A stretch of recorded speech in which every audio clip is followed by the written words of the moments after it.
Hi, welcome. For those of you who are not familiar with me and my practice, my name is Megan Warren, and I'm a certified coach specializing in emotional resilience. If you don't know what emotional resilience is, essentially, it's learning how to be our authentic selves, even when we're faced with challenging people and situations, and it's learning how to change how we show up in order to create solutions where we win and the other person wins. In addition to being an emotional resilience coach, I'm also an expat single mom, and my background is in public health and business development.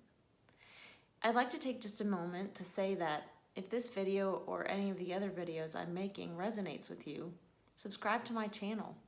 I'm going to be making a number of different videos that are designed to help you navigate some of the more difficult things we encounter in life. So, to jump into our topic today, this is a topic that I've mentioned actually in a couple of my earlier videos that's related around focus and emotional focus. So it's essentially when we have a large emotional reaction, we tend to use our focus on that emotion to look at how the other person should show up differently in order that we don't feel bad or that they should treat us differently. And we spend a lot of time and energy on that. And essentially, that is based on a false premise that that other person is responsible for our feelings in the situation. And then it's also based on a false premise that our emotional reaction is about anyone other than ourselves. So we're going to take some time in this video to dive into these two things. So,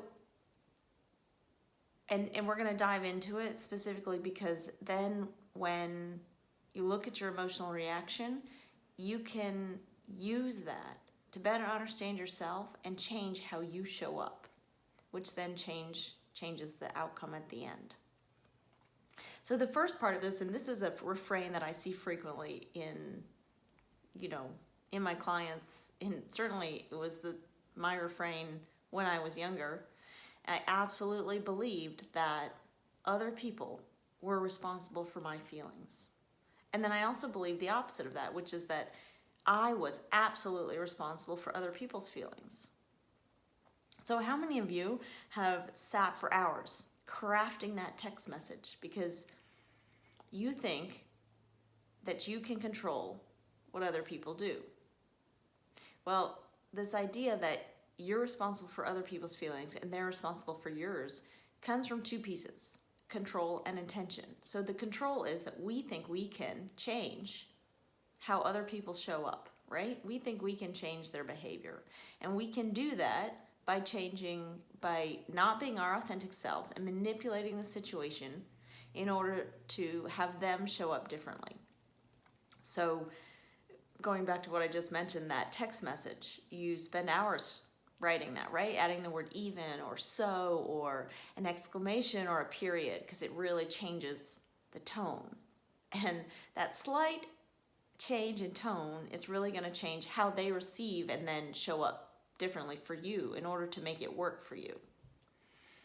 And that's absolutely false, because even if they receive it and they respond the way you want them to, it's because of how they happen to be in the moment, not because of your adding the word even to the message or whether you use that exclamation or not.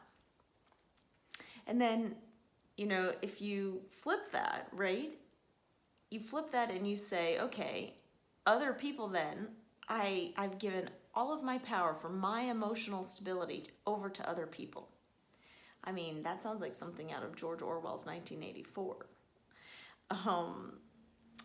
I suspect that is something we would not be very happy about.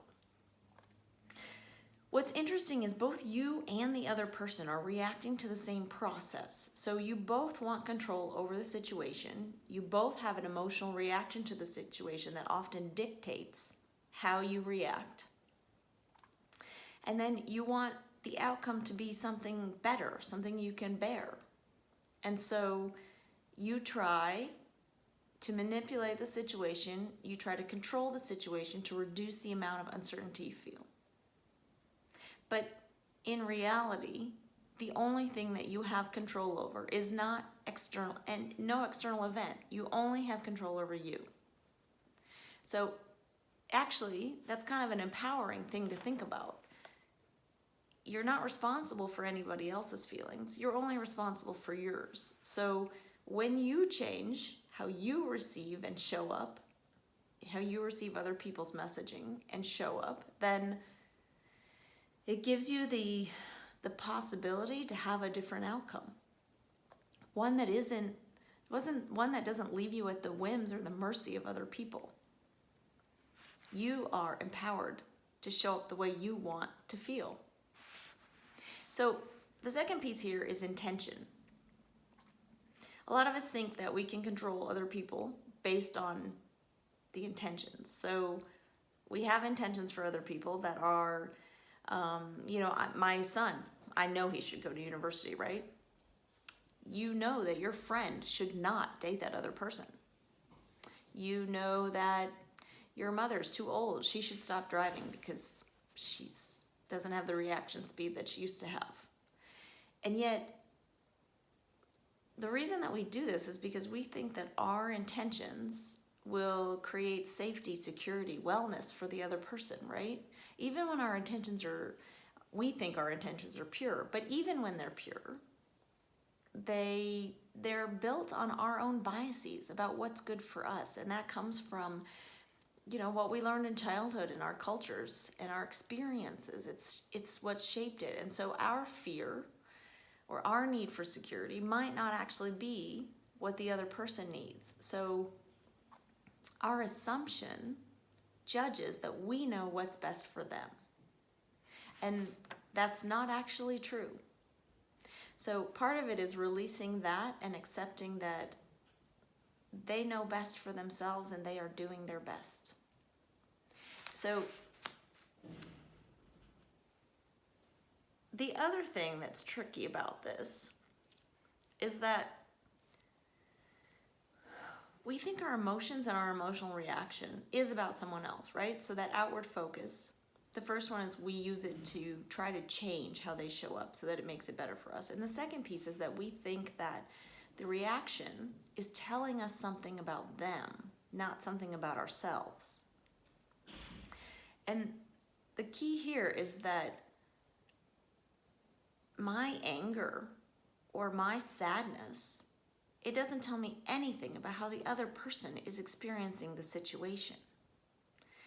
It's telling me about how I am experiencing the situation and what I need in the situation. So if we can pause in the moment and use that to get curious about ourselves, well then that puts us in the power seat. So basically that gives me the ability to then understand how I need to show up and what I need, whether I need to put boundaries in place, which was a topic of last week, whether what I need, which was another topic I addressed in a previous week. But we can use that information. It's incredible how much understanding we can pull out of it about the story that we're telling ourselves. And then we can use that story to see if it matches who we really are. And if it does, great. But then we can also learn to see if the story serves us in the moment. So a lot of times you'll find that when, for example, going back to the text message example I used earlier, you're sending a text message and you're worrying so much, it's because you want a specific outcome and you're trying to control that outcome. And then when you don't get that outcome, your ensuing emotional reaction, that's about you. It isn't about what the other person did or how they're responding. But then it's uncomfortable, so we focus it outward on them. But really, if we could take a minute to say, okay, actually what I need is for that person to recognize me, to see me, and to respond to me, well then that gives me the power in the moment to say, hey, this is what I need and what I want and what makes it work for me. And when you can communicate that from a place of understanding, where your anger has been reduced and the emotion, you worked through it because you were willing to go into it and get curious about it. Well, then that's when you're able to change the outcome, because you've got that equation that leads to the outcome. So you've got the equation of you as a variable, of the other person as a variable, as maybe some context, some external context, and then you've got an outcome. Now, you can't necessarily change the external context, right? Maybe a negative event happened and you have no control over that. You have no control for sure over the other person. You can forbid them to sneeze, they're gonna sneeze. You can forbid them to be angry, they're probably gonna be angry.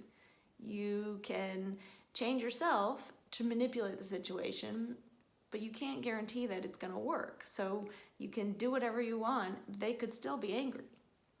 The only thing you change is yourself, and when you change yourself, meaning you're not changing yourself to justify or accommodate the other person, you're changing yourself to honor your needs, to show up authentically, and get what you want.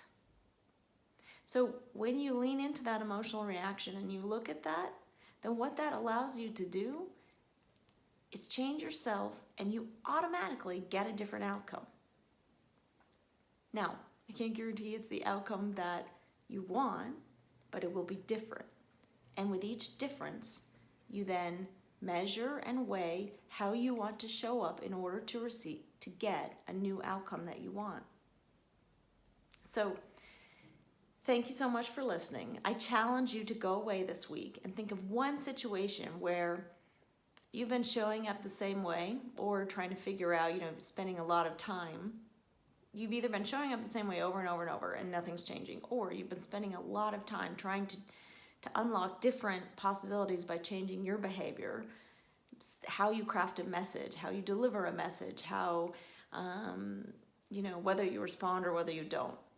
Take some time, think through that, and then use that to figure out what you need and ask for what you need in that moment, and then you will be able to get a different outcome. Come back when you're done and comment. Let us celebrate that you are able to change, to show up differently and control how you respond. Or come back and say, this absolutely did not work. You're crazy. Other people are responsible for my emotions and my feelings. Tell me that. Let's work through it and unlock it. If you want to take some time to explore this personally, contact me on my website. It's www.meganwarrencoaching.com. And you'll find a place to schedule a free discovery call with me. You can also read the associated article that goes with this video. I wish you well. Thank you so much for listening. Bye.